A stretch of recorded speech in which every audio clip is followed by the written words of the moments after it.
Sa isang malamig na gabi, isang batang babae na nagngangalang Suzo ay dinala ng kanyang ama papunta sa isang bodega dahil hindi niya matiis ang pagtingin sa kanya. Nais ng kanyang ama na hindi na lang sana ipinanganak si Suzo at balak niyang iwan siya roon magdamag. Subalit ilang minuto lamang ang nakalipas ay lumabas ang kanyang kapatid na si Genta upang subukang palayain siya, gayunpaman ay nagulat siya nang matuklasan na wala si Suzo roon, natatakot at nagmamadali siyang hinanap si Suzo sa buong nayon at sa wakas ay natagpuan niya ito habang tumawid sa isang tulay palabas ng nayon. Dali-dali siyang lumapit kay Suzo at humingi ng tawad dahil hindi niya ito naipagtanggol mula sa pang-aabuso ng kanilang ama, dahil mapapahamak lamang siya kung susubukan niyang protektahan siya. Si Suzo ay ipinanganak na may demonyong mata at ito ay panahon ng feudal na Japan kaya't siya ay tinaguri ang isang sumpang bata at itinuturing na walang kwentang peste. Alam niyang walang paraan para siya ay mamuhay ng normal na buhay na may ganitong mata, kaya sinabi niya kay Genta na umuwi na lang ito nang wala siya. Tumayo si Genta sandali at pinag-isipan ang kanyang susunod na hakbang, sa huli ay nagpasya siyang mas mahal niya ang kanyang kapatid kaysa sa natitirang bahagi ng kanilang pamilya. Kaya hinawakan niya ang kamay nito at hiniling sa kanya na tumakas kasama niya. Magkasama silang tumakas mula sa kanilang lumang tahanan kaso umuulan pa rin kaya nagsimula ng lumamig ang paligid. Wala silang mapupuntahan para magkanlong kaya dinala ni Genta si Suzo sa mga guho ng isang lumang gusali. Magkasama silang nagyakapan upang subukang magpanatili ng init ng katawan. Nakatulog na si Suzo at malapit na rin siyang makatulog kaso bago siya tuluyang makatulog, napansin niyang may lalaking lumalapit sa kanila at may sinasabi tungkol sa pagkupkop sa kanila. Nang magising si Genta ay natagpuan niya ang sarili na binubuhat ng lalaki at samantalang si Suzo ay naglalakad sa tabi nila. Natuwa ang lalaki nang makitang nagising na si Genta kaya ibinaba niya ito at nagpatuloy sila sa paglalakad hanggang sa marating nila ang nayon ng lalaki. Karamihan sa mga naninirahan sa nayon ay mga panday na dalubhasa sa paggawa ng mga katana, kaya abala ang lahat sa kanilang gawain sa ngayon. Dinala ng lalaki si Genta at Suzo sa kanyang bahay at pagbukas niya ng pinto ay sinalubong siya ng kanyang anak na babae. Masaya siyang makita ang ama ngunit na curious din siya sa dalawang bata na nakatayo sa likuran niya, kaya't ipinaliwanag ng lalaki na sina Genta at Suzo ay manirahan na kasama nila mula ngayon. Tinanong niya ang kanyang anak na babae kung ayos lang ba ito sa kanya, tila nasabik siya sa ideya dahil nangangahulugan ito na magkakaroon siya ng mga kaibigan na makakalaro. Lumapit siya kay Genta upang magpakilala bilang si Shirayuki at umaasa siyang magkakasundo silang tatlo mula ngayon. Nang gabing iyon ay nahihirapan si Genta na makatulog kaya tinanong siya ni Motoro kung may problema ba. Siya ay abala sa paglinis ng kanyang espada kaya nagtanong si Genta kung siya ba ay isang samurai, ngunit sinabi ni Motoro na siya ay isang sentinel at ang kanyang trabaho ay protektahan ang mga mahahalagang tao at lugar. Kalaunan ay sumama sina Genta at Suzo kay Shirayuki at Chido sa ilog at sa daan pauwi. Nagtanong si Genta tungkol sa ina ni Shirayuki na si Yox, na tumulong sa kanila na manatili sa nayon at ipinaliwanag ni Shirayuki na si Yox ay isang Atsukihaim na isang dalaga ng Diyos ng Apoy, at tanging ang pinuno ng nayon at ang kanyang asawa na si Motoro at ito ang sentinel ang makakakita sa kanya. Kinabukasan, nagsanay si Genta kasama si Motoro sa pakikipaglaban gamit ang espada kaso madali siyang bumagsak nang hindi man lang pinagpapawisan ang sentinel. Sinabi niya kay Genta na mahaba pa ang kanyang lalakbayin ngunit kung patuloy siyang magsasanay, tiyak na magiging master siya balang araw. Lumipas ang mga taon at si Genta ay naging bagong sentinel ng dalaga ng shrine at dumalo siya sa isang pagpupulong sa pagitan ng lahat ng opisyal ng nayon at ng dalaga ng shrine, na nakatago sa likod ng kurtina upang walang makakita sa kanya ng direkta. Sa simula ng pagpupulong at pinuri niya si Genta sa kanyang kahusayang pumatay ng mga demonyo. Sinabi niya na ginagawa lamang niya ang kanyang trabaho sa pagpapanatiling ligtas ng nayong ito, at ang pinakahuling demonyong kanyang nakaharap ay sinubukan na gumamit ng anyong tao para makapasok sa nayon. Kinabahan ang isa sa mga opisyal nang sabihin ito ni Genta at tinanong ng iba kung may ideya ba siya kung bakit nais ng isang demonyo na makapasok sa nayon. Iminungkahi ng isang opisyal na maaaring pagkatapos ng demonyo ang dalaga ng shrine dahil ayon sa alamat, kung makakain ng demonyo ang atay ng isang dalaga ng shrine ay magiging immortal ito. Kaso maaari rin itong pagkatapos ng sagradong espada na uri na ipinapasa ng mga dalaga ng shrine sa loob ng maraming henerasyon. Ito ay napakahalaga kaya't makatuwiran para sa mga demonyo na pag-interesan ito. Binanggit ng isa sa mga opisyal na ang espada ng uri ay ginawa ng isa sa pinakamahusay na mga panday na kilala sa tao. Sinasabing may mga mahiwagang kapangyarihan na nakapaloob dito at kung talagang pagkatapos makuha ng mga demonyo ang espada ng uri ay maaari itong magdulot ng panganib sa buong nayon, kaya't pinayuhan ng pinuno ang lahat na manatiling mapagbantay. Subalit sinabi ni Kamasa na walang dapat ipag-alala dahil siya at si Ginta ay namamahala sa pagbabantay ng shrine, ngunit personal niyang iniisip na hindi karapat-dapat si Ginta para sa trabaho. Nagsisimula ng magtalo sina Genta at Kamasa pero pinatatahimak sila ng pinuno at ng shrine. Natapos na ang pagpupulong kaya umalis na ang lahat sa shrine maliban kay Genta dahil trabaho niyang bantayan ito. Ngayong sila na lamang dalawa ay lumabas ang dalaga ng shrine mula sa kanyang silid at ito pala ay si Shirayuki. Tinanong siya ni Genta kung ano ang ginagawa niya dahil hindi dapat basta-basta nagpapakita ang isang dalaga. Ngunit dahil matagal na silang magkaibigan ni Ginta at hindi niya nakikitang kailangan pa ang pormalidad, sinabi niya sa kanya na naroon din si Suzo pero hindi dapat pumunta ang karaniwang tao sa shrine kaya talagang hindi siya dapat naroon. Mukhang hindi tumanda si Suzo sa nakalipas na ilang taon at nang gisingin nila ito ni Shirayuki ay tuwang-tuwa siyang makita muli ang kanyang kuya, bagaman abala si Ginta sa pagpatay sa mga demonyo at bihira niyang makita si Suzo. Masaya rin siyang makita ito ngunit pinagalitan niya si Suzo dahil bawal itong pumunta sa shrine. Hindi niya maintindihan kung bakit hindi siya maaaring bumisita kay Shirayuki samantalang si Ginta ay maaaring makita ito anumang oras, pero ang mga patakaran ay patakaran kaya sinabi ni Ginta na bumalik siya sa kanilang bahay.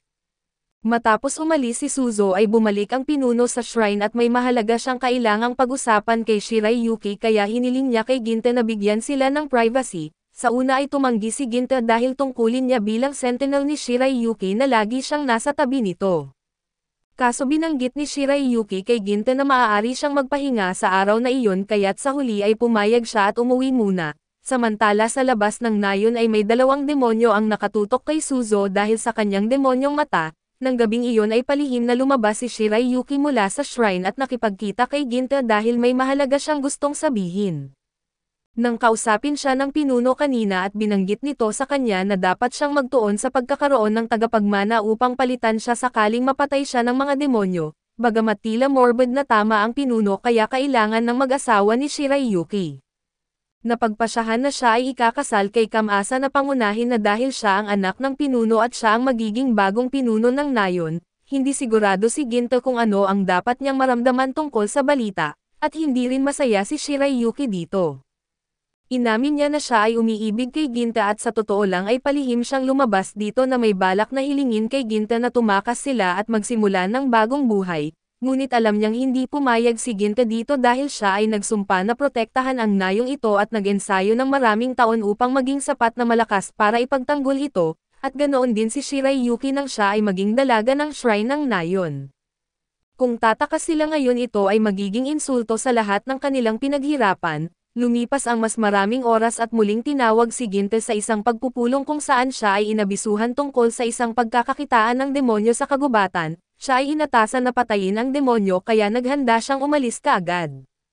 Gayunpaman bago siya umalis ay hinarang siya ni Kamasa at alam niya na marahil ay narinig na ni Ginta ang balita tungkol sa kasal ni Shirayuki sa kanya, kaya hindi niya maintindihan kung bakit kumikilos si Ginta na parang hindi siya apektado. Binanggit ni Ginta na walang dapat ikagalit dahil ang tanging mahalaga sa kanya ay ang kaligtasan ng shrine at ng nayon. Ang nakakagulat sa sitwasyong ito ay hindi man lamang siya nagyayabang sa pagpapakasal kay Shirayuki. Alam niya na si Ginta ay umiibig dito at si Shirayuki ay umiibig kay Ginta kaya't pakiramdam niya ay mali na pakasalan niya si Shirayuki. Kaso nagdesisyon na si Ginta kaya umalis siya sa nayon upang tuparin ang kanyang misyon. Pagdating niya sa kagubatan ay biglang inatake si Ginta ng malaking demonyo bago pa man magsimula ang laban. Tinanong niya ang demonyo kung mag-isa lang ito dahil ayon sa ulat ay may dalawang demonyo sa labas dito, at ipinaliwanag ng malaking demonyo na ang kanyang kasama ay may inaasikasong negosyo sa nayon. Hindi ito magandang balita at habang abala si Ginta sa pakikipaglaban sa malaking demonyo ay nagpapatuloy ang tensyon sa nayon. Nagtagumpay si Ginta na putulin ang isa sa mga braso ng demonyo. Subalit patuloy itong umaatake kaya't napilitan siyang umatras at kinuha ng demonyo ang putol niyang kamay at hindi ito nagalit sa pagkawala nito at sa halip, humanga pa ito sa kakayahan ni Ginta na maputol ito. Samantala sa nayon ay hinarap ni Suzo ang demonyong si Buddy at labis siyang natakot. Sinabi ng demonyo kay Suzo na hindi niya kailangang matakot dahil siya ay tulad din niyang isang demonyo, ngunit itinanggi ito ni Suzo.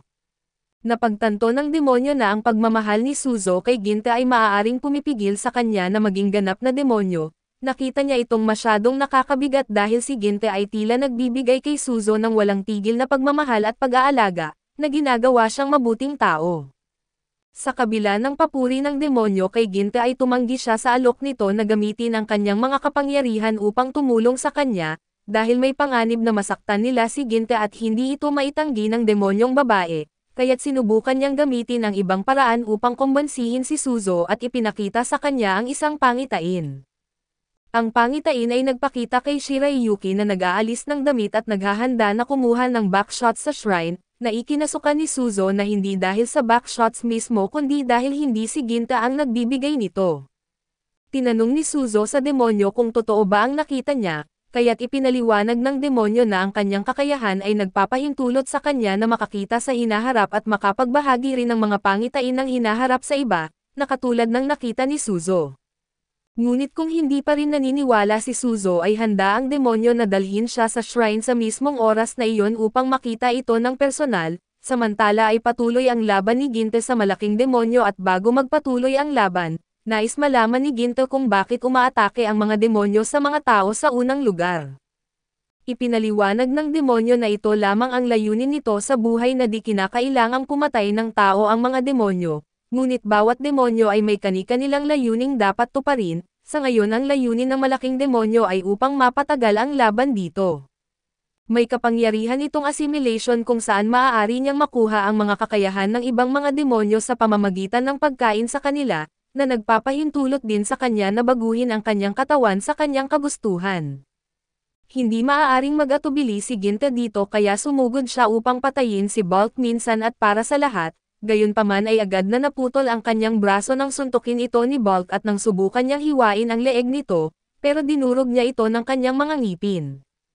Sa lahat ng aspeto ay dapat napatay na si Ginta, kaso sa huling segundo ay umabot siya sa likod at hinawakan ang isang piraso ng kanyang nabasag na espada, habang nasa gitna ng labanan ay sinaksak ni Ginta ang piraso ng espada sa puso ni Bulk bago pa man ito makabawi, kaya't nagwagi siya. Tinanggap ni Bulk ang kanyang pagkatalo at sa katunayan at masaya pa siya dahil nangangahulugan ito na natupad niya ang kanyang layunin, ipinaliwanag niya na ang kasamang demonyo niya ay may kapangyarihan ng pangitain sa hinaharap. Ginagamit niya ito upang tumingin ng malayo sa hinaharap at eksaktong 170 taon at ayon sa kanyang pangitain, ang pinakamalakas na demonyo sa lahat ng panahon ay naririto kung kaya't sila ay pumunta. Ngunit nang banggitin ni Bulk ang tungkol sa demonyong nakatira sa nayon na pagtanto ni Ginta na si Suzo ang tinutukoy niya. Bago pa man makapag-react si Ginta ay sinabi ni Bulk na magbibigay siya ng regalo dito bilang pagbati sa kanyang tagumpay, bigla ang hinawakan ng putol na braso ni Bulk ang ulo ni Ginta at pinisil ito hanggang sa siya ay mawalan ng malay. Samantala sa shrine si Kamasa ay nakapatong kay Shirayuki at ang kailangan niya lang gawin ay makabuo ng anak sa kanya upang matapos na ito minsan at magpakailanman, dahil sa wala si Ginta at ito'y nasa misyon at ito ang perpektong pagkakataon, kung hindi ay kailangang magtiis si Ginta sa labas na marinig ang tunog ni Shirayuki na nagdurusa, at sapat na ang pagkakasuklam na nararamdaman ni Kamasa tungkol dito. Subalit bago pa man mangyari ang anuman ay biglang pumasok ang demonyong babae sa pamamagitan ng mga kurtina upang ipakita kay Suzo ang nangyayari, at labis itong ikinadurog ng puso ni Suzo. Sa parehong oras ay nagising si Ginta sa kagubatan at sa hindi maipaliwanag na dahilan, na ibalik ang kanyang nawawalang braso pero wala siyang panahon para mag-alala tungkol dito dahil maaaring nasa panganib si Suzo, kaya't dali-dali siyang tumakbong pabalik sa nayon. Samantala ay sinusubukan pa rin intindihin ni Suzo ang kanyang nasaksihan, hindi matanggap ni Suzo ang makita si Ginta na umiibig kay Shirayuki, ngunit handa siyang tiisin ito kung magiging masaya si Ginta. Pinigilan pa niya ang kanyang sarili na tumanda upang hindi makagambala sa relasyon ni Ginta at Shirayuki, ngunit ngayong nalaman niyang magpapakasal si Shirayuki sa ibang lalaki at ito na ang huling patak ng pasensya para kay Suzo. Napuno ng galit at biglang napukaw ang kapangyarihan ng demonyo ni Suzo at napuno ng itim na usok ang buong silid habang si Suzo ay nag-transform sa kanyang anyong adult. Sa gitna ng tensyon ay kinuha ni Kamasa ang alamat na espada at sinubukang atakihin si Suzo kaso bago pa man siya makakilos, hinimatay siya ng demonyong babae at pagkatapos ay dinala niya ang katawan ni Kimas sa labas dahil may balak siyang gawin, iniwan si Shirayuki na mag-isa kasama si Suzo. Hindi nagtagal ay dumating si Ginte sa shrine at buhay pa si Shirayuki kaya tumakbo siya sa mga bisig nito, pero isang segundo lang ay pinugutan ni Suzo ng ulo si Shirayuki at nagulat si Ginte sa nangyari, at ilang sandali lang na lumitaw si Suzo sa likod niya na hawak ang ulo nito. Tinanong ni Ginte si Suzo kung bakit niya nagawa ang bagay na iyon kaya't sinimulan niyang ipaliwanag ang lahat tungkol sa pagpapakasal ni Shirayuki sa ibang lalaki, ngunit alam na ito ni Ginte at kahit hindi niya alam ay wala itong karapatan para patayin ito. Napagtanto ni Ginte na ang Suzo na kanyang inaalagaan ay matagal nang nawala at ngayong patay na si Shirayuki, wala na siyang natira kundi puot at nagsimula nang magsanib ang braso ng demonyo sa kanyang katawan, nagbabago ang anyo ni Ginte at ngayon ay tinitingnan niya si Suzo nang may purong pagkakamuhi. Hindi niya maintindihan kung bakit siya kinamumuhian ng ganito ni Ginte at gayong ang hangad lang naman niya ay pasayahin ito, iniisip niya na iiwan siya ni Ginte tulad ng ginawa ng iba kaya't nagpasya siyang patayin na lang ito, ngunit nang saksakin niya si Ginte sa tiyan at napagtanto niyang halos walang epekto ito at nagpatuloy siya sa pagbuga ng butas diretso sa kanyang katawan. Nakaligtas si Suzo sa suntok kaya sinubukan ni Ginte na tapusin siya kaso sa huling segundo ay tumalon ang demonyong babae at inialay ang sarili upang iligtas si Suzo. Sinabi niya kay Suzo na umalis na habang may pagkakataon pa kaya't nagsimula siyang maglakad palayo.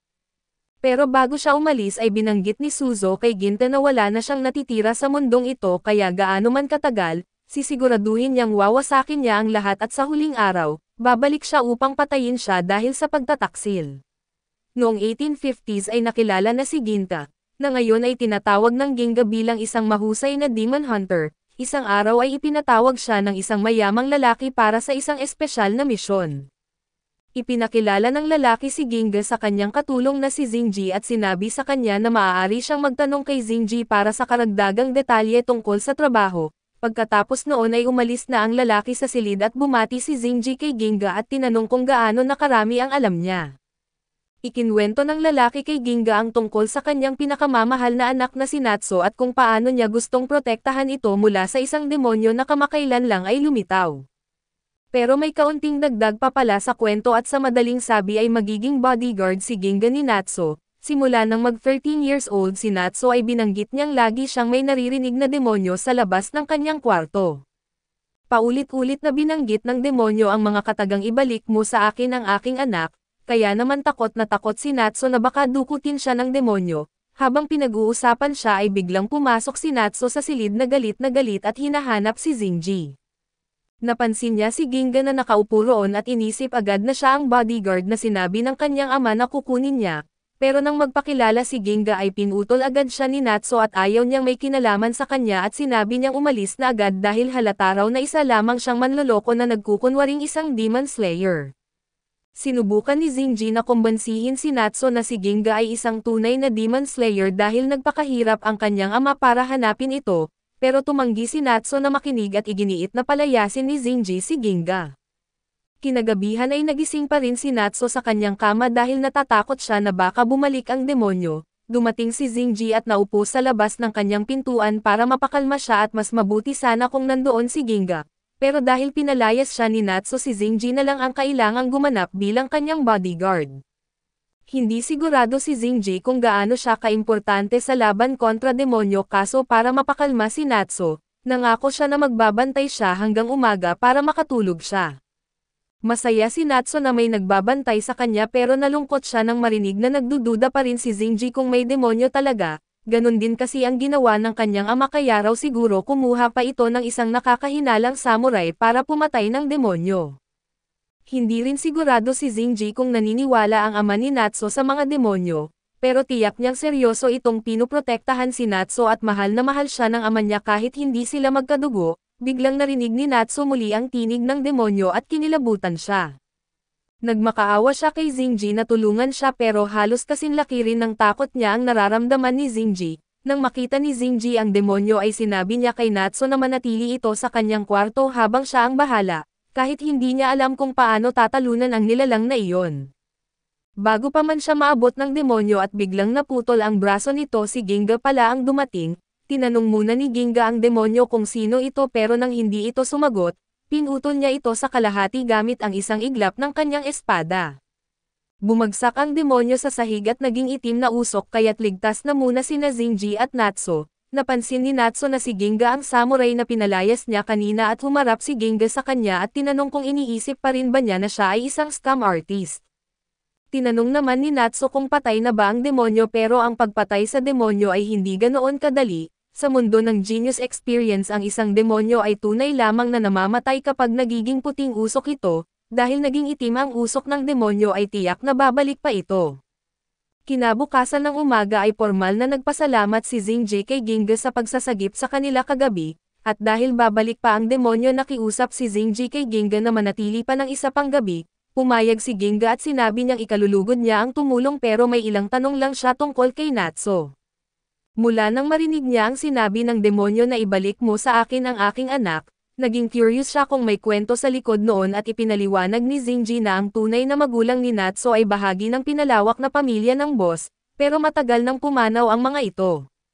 Kaya inampun siya ng boss at pinalaki na parang sariling anak, at kung nag-aalala si Ginga ay siniguro ni Zenji na imposibleng si Natsu ay isang demon child. Kung totoo iyon na hindi kailanman iisipin ng boss na ampunan siya. Sinabi pa ni Zenji na pinatay ng mga demonyo ang asawa ng boss at pagkatapos noon ay tumakas ang anak ng boss at hindi na muling nakita.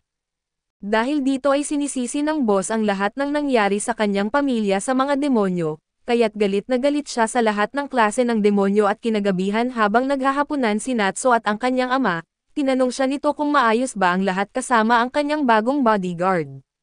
Sa una ay nagduda si Natsu kay Ginga, pero matapos makita kung paano ito lumaban at sigurado na siya na totoo nga itong Demon Slayer, naging curious si Natsu kung bakit si Ginga ang napili ng kanyang ama at ipinaliwanag ng kanyang ama na may mga kumakalat na balita na maraming demonyo ang gumagala sa Idito kamakailan.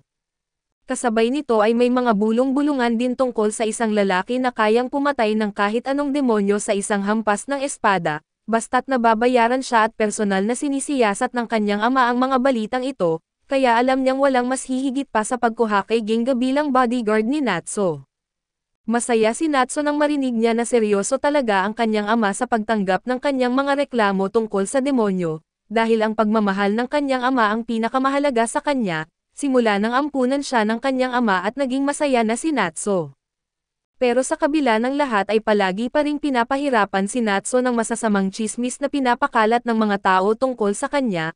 Kinagabihan habang nakaupo sina Zenji at Ginga sa labas ng kwarto ni Natsu at ayon sa plano, bigla na lang lumabas si Natsu at tinanong si Ginga kung ano ang pangalan niya.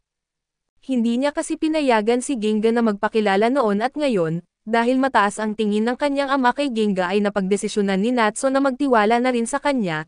Napansin ni Ginga na mahal ni Natsu ang kanyang ampon na ama na si Juho, at normal lamang iyon dahil siya ang kumupkop at nagbigay kay Natsu ng tahanan. Lubos ang pasasalamat ni Natsu sa kanya, at habang pinag-uusapan nila si Juho, tinanong ni Ginga si Natsu tungkol sa isang chismis na narinig niya at kaugnay ng nawawalang anak ni Juho. Pero bago pa niya maituloy ay sumigaw si Natsu at sinabi na wala siyang alam tungkol doon. Halatang sensitibo pa rin ang paksa para sa kanya, kaya nagpa siya si Ginga na huwag na muna ito pilitin upang hindi siya masaktan. Tinanong naman ni Natsu si Ginga kung posible ba para sa isang tao at isang demonyo na magkaroon ng anak. Sumagot si Ginga na oo at posible. Nagsimula tuloy mag-isip si Natsu na baka nga siya ang anak ng demonyong laging sumubok na kunin siya, pero agad siyang sinigurado ni Ginga na hindi siya kaano-ano ng demonyong iyon. Tinanong ni Natsu kung paano siya nakakasiguro at ipinaliwanag ni Ginga na may kaunting kasaysayan siya sa demonyong iyon, kaya alam niyang hindi ito ang kanyang ina. Maraming paraan para magkaroon ng demonyo sa mundong ito at maaaring manggaling ito sa dalawang demon parent, sa isang tao at isang demonyo, o sa mas bihirang kaso, maaari ring mabuo ang isang demonyo mula sa wala.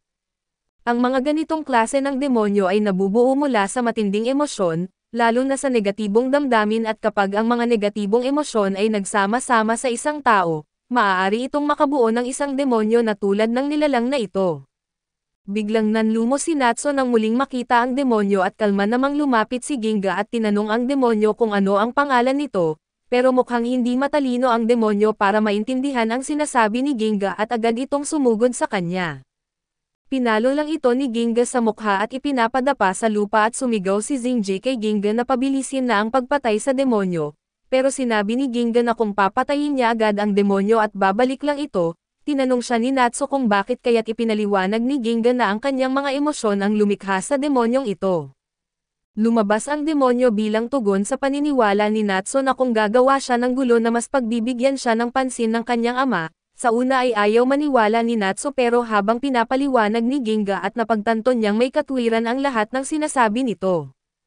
Ang totoo ay gusto lang talaga ni Natsu na ituring siya ng kanyang ama bilang isang tunay na anak, at bigla na lang may lumitaw na halimaw na parang sumasalamin sa kagustuhan niyang iyon at sinabi ni Ginga na ang tanging paraan para tuluyang mawala ang demonyo ay kung makontrol muli ni Natsu ang kanyang mga damdamin. Pero hindi alam ni Natsu kung paano niya iyon gagawin at ipinaliwanag ni Ginga na ang kailangan lang niyang gawin ay tanggapin ng totoo ang nararamdaman niya, maging tapat siya sa sarili niya at buong puso siyang nagmakaawa kay Ginga na patayin ang demonyo.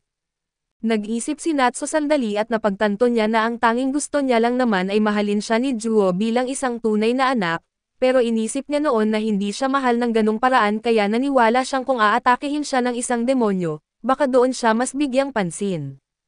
Ngayon ay nakikita niya na ang mga pangit niyang emosyon ang nagbigay buhay sa demonyo at sa isang banda, ang demonyo ay isang bahagi niya pero sinabi ni Zingjie na huwag siyang mag-isip ng ganoon. Maaaring nagmula ang demonyo sa kanyang damdamin pero hindi iyon ang mahalaga ngayon. Alam ni Zingjie na mahal siya ni Juho higit pa sa lahat sa mundo at mahal din ni Natsu si Juho ng ganoon, ang problema lang pareho silang hindi marunong ipakita ang nararamdaman nila. Sinabi ni Zingjie na kailangan nang magsimula si Natsu na maging tapat sa kanyang nararamdaman, pero nangakong palagi siyang nasa tabi niya para tulungan siya at nagbigay ito ng lakas ng loob kay Natsu para tuluyang bitawan ang pagdududa at galit sa sarili na nagluwal sa demonyo, kaya sinabi niya kay Ginga na patayin na ito ng tuluyan. Pagkarinig ni Ginga sa mga salitang iyon at hinugot niya ang kanyang espada at tinataga sa kalahati ang demonyo, ngayong pagkakataon at ang katawan ng demonyo ay naglaho bilang puting usok, kaya sigurado si Ginga na hindi na ito babalik. Gayunpaman kalaunan sa gabi habang nakabalik na sa pagtulog si Natsu, ang katawan ng demonyo ay nagsimulang magbuo ulit, inaasahan na ni Ginga na mangyayari ito at kung ang demonyo ay nabuo lang mula sa negatibong emosyon ni Natsu, dapat ay tuluyan na itong naglaho nang pinakawalan niya ang mga damdaming iyon. Ibig sabihin ay may emosyon ng iba na nahalo sa demonyo, at base sa kaalaman ni Ginga na iisa lang ang taong maaaring may ganitong kakayahan sa lugar na ito at ito ang yumaong asawa ni Juho. Ngayon na nawala na ang negatibong emosyon ni Natsu ay hirap na ang demonyo sa pagpapanatili ng anyo nito. Ang anak na tinatawag niya ay hindi si Natsu kundi si Susan at ang totoo, si Ginga ang nawawalang anak ni Juho at ang demonyo ay ang ina nila ni Susan. Sa pagiging tapat ay wala na ring gaanong malinaw na alaala si Ginga tungkol sa kanyang ina noong nabubuhay pa ito, pero malungkot siyang ganito ang naging katapusan ng lahat. Ang tanging magagawa niya ngayon ay tapusin ang pagdurusa ng kanyang ina para makatawid na ito sa kabilang buhay. Kinabukasan ay naghahanda na si Ginga sa pag-alis at lumabas sina Zingjie at Natsu para muling magpasalamat sa kanya sa lahat ng tulong niya. Sinabi ni Ginga na hindi na kailangan ng pasasalamat dahil nakuha na niya ang kanyang gantimpala at higit pa roon, ito rin ang paraan niya ng pagtutubos sa sarili at di maintindihan ni Natsu ang ibig niyang sabihin kaya't ipinaliwanag ni Ginga na ngayong tumanda na siya, na-realize niyang noong tumakas siya kasama si Susan. Naniwala siyang tama ang ginagawa niya pero hindi niya kailanman naisip kung paano nito naapektuhan ang kanyang ama o ang buong mundo, hindi pa rin maintindihan ni Natsu ang lahat kaya't sinabi na lang ni Ginga na pahalagahan niya ang kabutihan na ipinapakita sa kanya ng kanyang ama. Pagkatapos noon ay naglakad na palayo si Ginga at ilang sandali ang lumipas, lumabas si Juho at tinanong ni Zingjie kung bakit hindi niya pinasalamatan si Ginga. Pero sinabi ni Juho na hindi naman kailangan na mula pa nang dumating si Ginga, alam na niyang magagawa nito ang trabaho.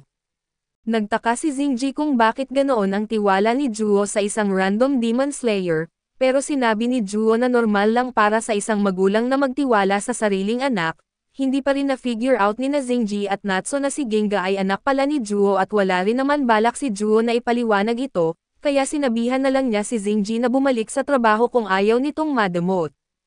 Umalis si Zingjie para gawin ang kanyang trabaho at nagsimula na ring umalis si Juho. Pero bago siya tuluyang umalis na may gustong sabihin si Natsu at tinanong niya si Juho kung mayroong siyang pwedeng gawin para makatulong. Nagtaka si Juho kung bakit siya nagtatanong at ipinaliwanag ni Natsu na sinabi sa kanya ni Ginga na dapat niyang suklian ang kabutihan ng kanyang ama. Natuwa si Juho na kahit papaano ay iniisip pa rin siya ni Ginga bilang isang mabuting tao.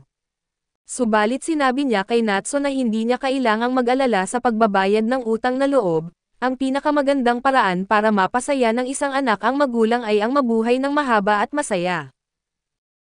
Habang naglalakad si Ginga ay sandali siyang tumigil at tumingin sa mga dahon na nalaglag mula sa langit, saka siyang umiti at nagpatuloy sa kanyang paglalakad at lumaktaw tayo sa panahon taon 1853, sa loob ng isang maliit na kainan ay nagrereklamo ang chef tungkol sa pagiging agresibo ng mga banyagang barko sa baybayin ng Japan, habang ang emperador ay wala namang ginagawa tungkol dito. Tahimik lang na nakikinig ang isang waitress at walang imak habang kinukuha ang isang putahe para e-serve kay Ginga na naghihintay sa kanyang mesa. Pinuri ng may-ari si Afo dahil sa sipag nito at binanggit din niya ang kumakalat na balita tungkol sa isang serial killer na gumagala, na labis niyang kinababahala para sa kaligtasan ng kanyang anak na babae. Ang hiling lang niya ay sana ay huwag lang nakatingala ang emperador at kumilos naman kahit minsan. Naisip ni Ginga na mas mabuting mag-ingat sa mga sinasabi at sumang-ayon naman ang may-ari, sayang naman kung masunog ang kainan niya na 10 araw pa lang nagbubukas. Ang mabuti na lang daw ay halos wala siyang binayaran sa dating may-ari at nakuha niya pati na rin ang mga gamit sa loob, habang pinag-uusapan ito at naupo ang lalaki sa mesa kasama ang nag-iisang customer niya, curious kung anong lasa ng pagkain para dito.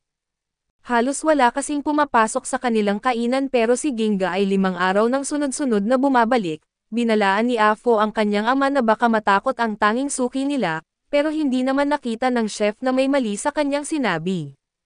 Tinanong pa nga niya ang binata kung anong masasabi nito sa kanilang soba. Sagot ni Ginga na hindi naman masama dahil medyo simple lang at natawa ang may-ari sa katapatan ng binata at inamin na mas dahil sa passion siya naging chef, hindi dahil sa tunay na galing. Dahil doon ay tinanong ni Ginga kung ganoon pala at bakit pa siya nagbukas ng ganitong klaseng kainan, sagot ng lalaki ay komplikado ang lahat at ang lahat daw ng tao may dinadala at base sa itsura ni Ginga, tila hindi rin naging mabait sa kanya ang nakaraan at tahimik na sumang-ayon si Gina. Matapos kumain ay tinanggap ng may-ari ang bayad na 16 man at napansin na mukhang may pera ang binata para sa isang Ronin, curious siya kung paano ito nabubuhay at sagot ng seryosong customer, pumapatay siya ng mga demonyo kapalit ng pera. Natawa ang chef at akala niya ay biro lang pero napatango lang si Gina at tumayo na para umalis, pero bago siya makalayo ay sinamantala ng may-ari ang pagkakataon para balikan ang usapan tungkol sa mga demonyo. Ipinaliwanag niya na ang killer na nabanggit niya kanina ay sinasabing hindi gumagamit ng espada, lahat ng bangkay ay natagpuang wasak ang katawan at mas marami ang nawawala kaysa sa mga bangkay na natatagpuan. Posible raw na may paraan ang killer para mawala ang mga katawan at dahil dito, marami ang naniniwalang baka isa talaga siyang demonyo at tinanong ni Ginga kung saan huling nakita ang killer, naalala ng chef na ito'y sa may Adabashi. Sabat ni Afo na nakakatakot daw talaga ang buong pangyayari at nakiusap siya sa binata na mag-ingat sa paglalakad-lakad lalo na kapag gabi. Sumagot si Junior na masyado na siyang matanda para sa mga pangaral tungkol sa hindi paglabas sa gabi pero agad siyang sinagot ni Afo na ang mismong dahilan kung bakit kailangan pa niyang magpanggap na matured, patunay lang na hindi pa talaga siya ganoon katanda sa pag-iisip gaya ng akala niya. Kinagabihan sa ilalim ng maliwanag na buwan ay matyaga na naghintay ang Ronin sa isang pantalan sa Idabashi. Umaasang lilitao ang tinatawag na demonyo pero gaya ng madalas mangyari sa buhay, hindi palaging naaayon sa inaasahan ang mga bagay kaya't kalaunan ay tumalikod na lang siya para umalis. Biglang may sumigaw na babae at agad na tumakbo si Junior papunta sa pinanggalingan ng sigaw at dumating siya sa Cheianbashi Bridge, kung saan tumambad sa kanya ang karumal-dumal na tanawin na 3 bangkay ng mga lalaki ang nakahandusay sa dilim, tumingin-tingin siya para hanapin ang salarin pero walang tao sa paligid. Napaluhod siya sa tabi ng mga bangkay para suriin kung paano sila pinatay. Ang unang pumukaw ng atensyon niya ay na puro lalaki ang biktima pero malinaw na babae ang sigaw na narinig niya, walang babala at bigla siyang nasugatan sa tiyan pero wala siyang nakita. May mga hakbang na hindi nakikita ang mabilis na lumapit sa kanya at agad siyang naghanda at na-block ang unang atake ng kalaban, pero sinundan ito ng isa pang mas malalim na sugat sa kanyang likod at umatras ang hindi nakikitang kalaban, habang si Ginga ay duguan pero nakatayo pa rin at napabulong na interesante talaga ang abilidad ng demonyo. Sa kabutihang palad ay wala ng ibang tao sa paligid kaya't hindi na siya kailangang magpigil, kinuha niya ang kanyang anyong demonyo at ngayon wala na siyang dahilan para umatras, muling umatake ang kalaban pero nadulas ito sa dugo sa lupa at dito sinamantala ni Ginga ang pagkakataon. Sinira niya ang sariling espada sa kalagitnaan ng paggalaw at ibinigay ang isang malakas na tagpa gamit ang kanyang katana. Mabigat ang naging sugat ng kalaban kaya't napilitan itong alisin ang pagiging invisible, humingi ito ng tawad at nagpakilala. Sinabi ni Ginga ang kanyang pangalan at hiniling malaman ang pangalan ng demonyo bago tuluyang tapusin ang laban. Tinawag ng nilalang ang sarili niyang Masek at itinaas ni Ginga ang kanyang braso at handang magpasabog ng huling atake. Pero nagtaas ng dalawang kamay si Masek bilang senyales ng pagsuko at sinabing wala talaga siyang balak makipaglaban. Sa katunayan ay napagkamalan lang daw niya si Ginga na siyang serial killer at ayon sa mga chismis, demonyo raw ang mamamatay tao kaya't hinanap niya ito sa pamamagitan ng amoy ng kapwa niya demonyo at napunta siya kay Ginga. Tinanong ni Ginga kung bakit isang demonyo ang maghahanap sa isang mamamatay tao. Bago sumagot ay inanyayahan muna ni Masek na maghanap sila ng mas ligtas na lugar para mag-usap, dinala niya si Ginga sa isang tagong tirahan at nagbago ng anyo sa pagiging tao. Ayon sa kanya ay may ilang demonyo na kapag tumatanda ay nakakakuha ng anyong tao at namumuhay ng tahimik sa lipunan, hindi raw nagsisinungaling ang mga demonyo pero marunong silang magtago ng katotohanan, ganoon din daw ang mga tao gaya ni Ginga. Inalok niya ito ng murang inumin at siniguro niyang hindi ito may lason, sagot ni Ginga at kahit may lason pa raw iyon ay hindi rin siya mamamatay kaya't uminom siya mula sa tasa at bilang pagsisimula ng magandang usapan, ipinakilala ni Masek ang sarili bilang isang mahirap na tao na naninirahan sa eskinita. Dinagdag naman ni Ginga na isa rin itong demonyo na kayang burahin ang presensya kahit hindi siya ganoon kalakas. Tumatango si Masek at inamin na tinatawag siyang isa sa mga upper demons pero dahil lang iyon sa kanyang bihirang kakayahan, hindi dahil sa lakas at ang pagiging mataas na uri ng demonyo ay hindi nangangahulugang hindi ka pwedeng talunin ng mga itinuturing na mahina. Kahit pa ganoon ay nagdesisyon si Ginga na paniwalaan si Masek na hindi ito ang serial killer, hindi maintindihan ni Ginga kung bakit hindi siya pinatay agad ng lalaki kung talagang iniisip nito na siya ang may sala. Ipinaliwanag ni Masek na malalim ang galit niya sa totoong mamamatay tao at alam ng lahat ang tungkol sa mga nawawalang tao na gawa ng halimaw na iyon. Dito binanggit ni Ginga na may narinig siyang sigaw ng babae sa pinangyarihan ng krimen at kahit na hindi niya ito nakita, sinabi ni Masek na ang killer ay agad na pinapatay ang mga lalaki pero kinukuha niya ang mga babaeng kakilala niya. Ikinwento niya na ang kanyang asawa at si Hatso ay isa sa mga kinuha ng halimaw na iyon. Isa siyang mabait na babae na kahit alam niyang demonyo si Masek ay hindi kailanman tumigil sa pagmamahal sa kanya, pero isang buwan na ang nakalipas ay bigla siyang nawala at makalipas ang 10 araw, natagpuan ang kanyang bangkay malapit sa ilog ng Kandar. Base sa mga sugat ay kitang-kita na malupit ang inabot niya at hindi niya iyon karapat-dapat. Si Hatso ay isang mabuting tao na nakikisama sa lahat at nagawang mahalin ang isang demonyo gaya ni Masek. Hindi dahil sa gusto niyang magpanggap bilang tao kaya siya nagsuot ng anyong tao kundi para mas mahalin pa ang asawa niya, pero sa huli ang natira na lang ay ang matinding galit para sa halimaw na pumatay sa kanya sa napaka-brutal na paraan.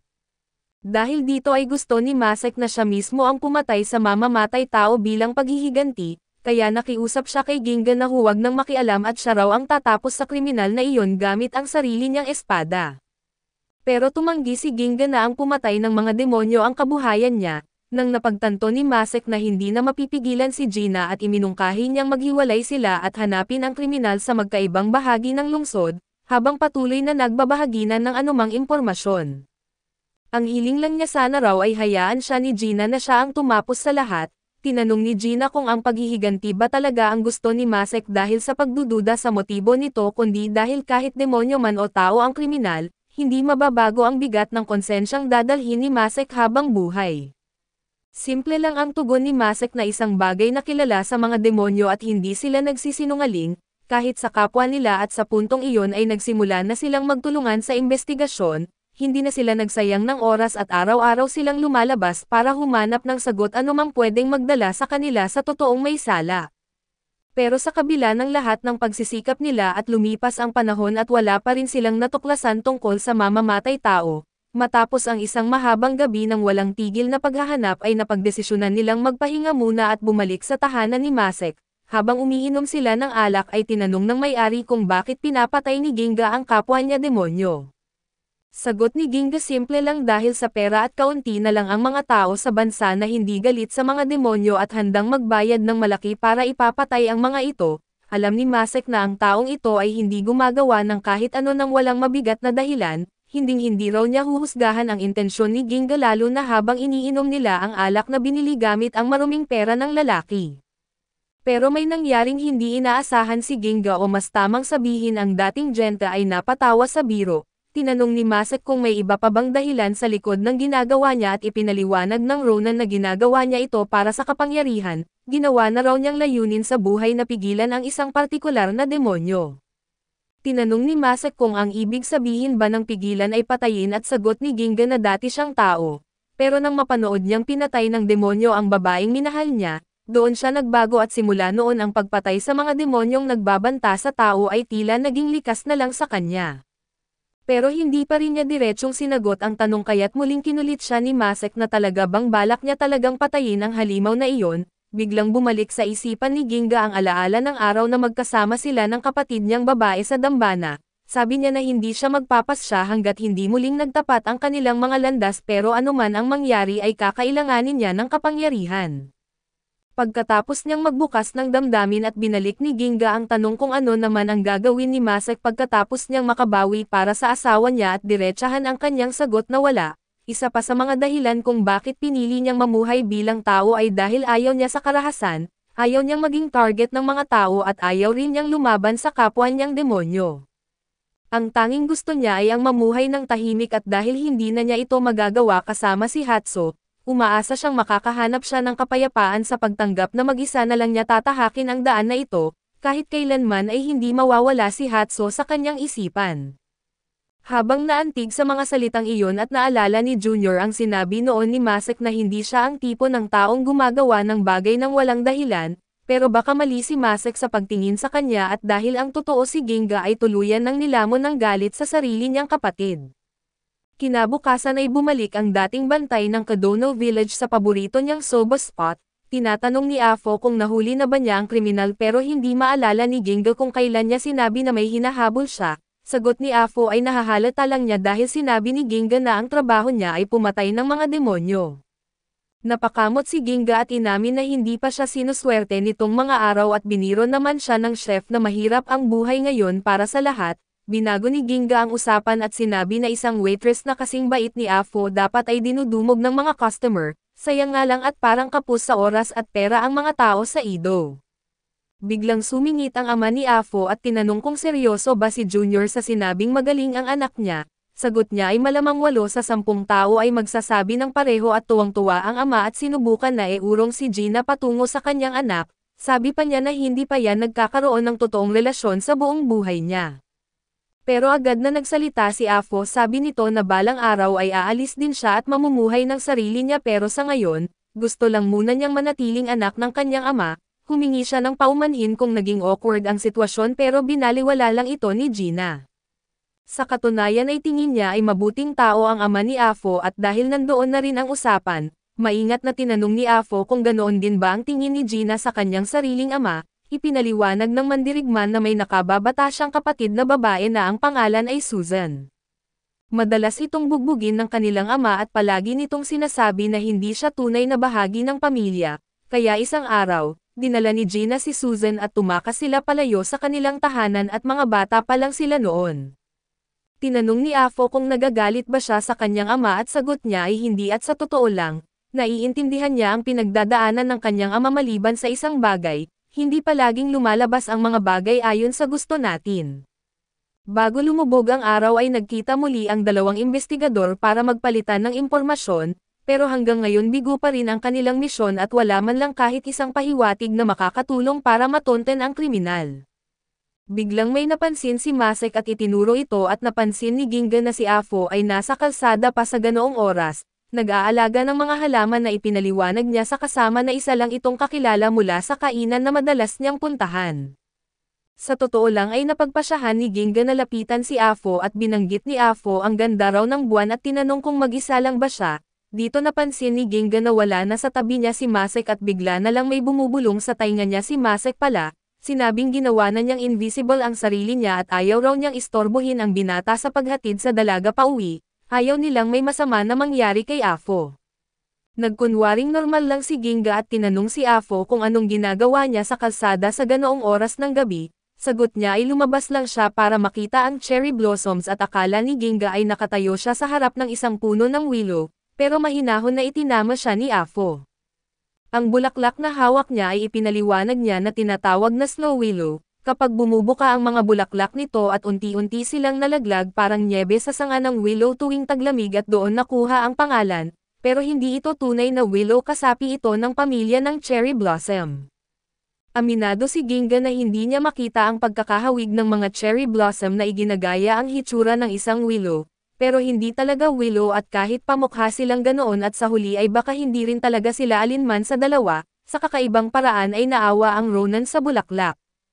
Pero para kay Afo na maganda ito at maaaring hindi ito tunay na willow o cherry blossom, pero namumulaklak pa rin ito ng maganda at may halaga na rin iyon. Hindi niya alam kung ano ang nararamdaman ng snow willow para sa sarili nito, pero naniniwala siyang hindi nito tinitingnan ang sarili bilang isang hangkag o malungkot na nilalang. Kasi kung ganoon bakit pa ito mag-aabala na mamulaklak taon-taon, at kaya raw hindi kailangan ng bulaklak ang awa ni Ginga kahit anuman ang itawag natin dito at sa pagdating ng tagsibol, patuloy pa rin itong mamulaklak taon-taon at laging may dalang bago at magagandang bulaklak. Napatawa si Ginga at sinabing na iyon pala ang ninja style ng mga bulaklak. Natawa rin si Afo at sa huli inalok ni Ginga na ihatid siya pauwi dahil baka nag-aalala na raw ang ama niya. Habang naglalakad pauwi ay sinabi ni Afo kay Jin na masyado siyang tahimik at seryoso, pero dahil hindi naman siya si Batman at dapat na raw niyang tigilan ang pagpapanggap at sinabi niya kay Jin na dapat ay matuto rin itong mag-enjoy sa buhay. Pero ang sagot ni Jin ay hindi niya kayang sundin ang payo niya dahil ang layunin niya sa buhay ang pinakamahalaga para sa kanya. Biglang may napansin si Afo na palumpong ng mga bulaklak sa gilid ng kalsada at masigla niyang ikinwento ito kay Jin, pagkatapos ay lumipat siya sa isa pang halaman pero pamilyar na ito sa kanya, ang mga tangkay nito ay maaaring pakuluan para gawing gamot sa sakit ng tiyan. Ikinwento niya na sa kanilang nayon noon ay may isa siyang kaibigan na mahilig sa matatamis at palagi siyang gumagawa ng gamot para rito. Dahan-dahan na lumitaw ang mahinahon ng ngiti sa kanyang mukha habang inaalala ang mga oras na kasama niya si Shirayuki. Agad namang siningit ni Afo ang sinabi ni Jin kanina tungkol sa hindi niya pagiging masayahin dahil sa kanyang layunin. Sabi ni Afo na may mga bagay din naman pala siyang kinagigiliwan at mga alaala na pinapahalagahan niya. Kaya dapat ay huwag siyang patuloy na umiwas sa mga mabubuting bagay sa buhay niya kahit pa may misyon siyang kailangang tuparin. Maya-maya pa ay nakarating na sila sa bahay ni Afo at bukas pa ang mga ilaw at nagpaalam si Jin ng good night at sinabing ikwento ulit ni Afo ang tungkol sa mga bulaklak pero sa susunod na may araw pa. Pagkapasok ni Afo sa loob at biglang lumitaw si Mosek sa likod ni Jin at nagsabi na mabait daw talaga si Afo. Nagulat si Jin na sinundan pala siya ng walang hiya kahit sinabi nito na magbibigay ng privacy. Tumawa lang si Mosek at saka nagpatuloy sa kanyang misyon na hanapin ang serial killer. Kinabukasan ng gabi habang naghihintay si Jin sa tulay ay may isang lasing na lalaki at isang magandang babae na dumaan sa harap niya. Masyadong naakit ang babae sa gwapong mukha ni Jin kaya hindi niya agad napansin ang demonyong nasa harapan ng lasing hanggang sa bigla itong tinataga. Napasigaw ang babae at bumagsak sa sahig nang makita ang demonyong kahawig ng lobo, pero agad na pumwesto si Jin para lumaban.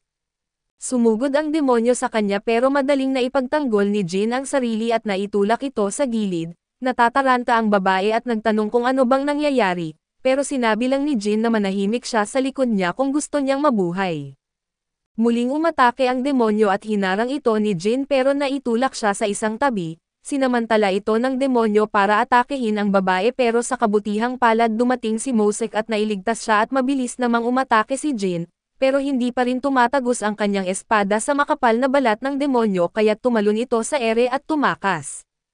Humingi siya ng tawad kay Mosek dahil nakatakas ang demonyo, pero naunawaan ito ni Masek dahil pareho silang hindi inasahang ganoon katibay ang kalaban at nagpasya si Masek na sundan ang demonyo para alamin kung saan ito nagtungo, pero hiniling ni Jin na huwag itong labanan kahit pamatagpuan niya ito.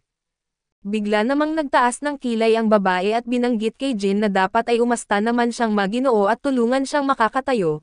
Malamig na sumunod si Jin at ayaw niyang makipagtalo pa sa kung sino mang hindi niya kilala, pero nang tanungin ng babae si Jin kung hindi ba siya naaalala nito at doon niya napagtanto na pamilyar nga ang mukha niya. Naalala niyang si Natsu ito na ngayon ay lubos nang nagbago at lumaki matapos ang 3 taon at tuwang-tuwa si Natsu na naalala siya ni Jin. Pero agad din siyang nagreklamo dahil tila hindi man lang ito tumanda kahit kaunti, sinabi lang ni Jin na immune siya sa pagtanda kaya't napainggit si Natsu para sa lahat ng babae sa mundo. Tinanong siya ni Jin kung naglalakad lang ba siya sa gabi at sagot ni Natsu ay nag-deliver lang siya ng isang importanteng parsela para sa isa sa kanilang suki. Napansin ni Jin na malaki na ang ipinagbago ni Natsu at mas natural na ngayon ang kanyang mga ngiti, bagay na ikinatuwa ni Natsu sa papuri niya. Biglang lumitaw si Zen ang kanilang alalay sa likod ni Natsu kaya't nagulat ito, agad siyang nagsimulang magtanong kay Jin kung may namamagitan ba sa kanila ni Natsu, pero sinabi nito na kaka-atake lang kay Natsu ng isang mamamatay tao. Napasigaw si Zen na parang baliw at nang ipakita nila ang bangkay ng demonyo ay iginiit ni Zen kay Natsu na tumawag ng pulis, pero sagot ni Natsu ay wala namang magagawa ang pulis laban sa mga demonyo kaya't si Jin na lang ang bahala. Nagpasya siya na umalis dahil si Zen na ang maghahatid kay Natsu pauwi at sinabi niya na kung kailangan nila ng tulong, pumunta lang sila sa tindahan ng pansit at bigla namang naalala ni Zen ang isang chismis tungkol sa isang templo malapit doon, kung saan kamakailan lang ay namatay ang pari at ngayon ay sinasabi ng mga tao na may demonyo na raw na naninirahan doon. Samantala si Mosek ay patuloy na naghahanap sa demonyong mukhang lobo, at bigla niya itong nakita na lumilipad habang may dalang babaeng kinidnap at ang tagpo na iyon ay nagpapaalala sa kanya ng sinapit ng kanyang asawa, kaya't sa sobrang pagkagalit ay nalilimutan na niya ang pangako na wag muna itong haharapin.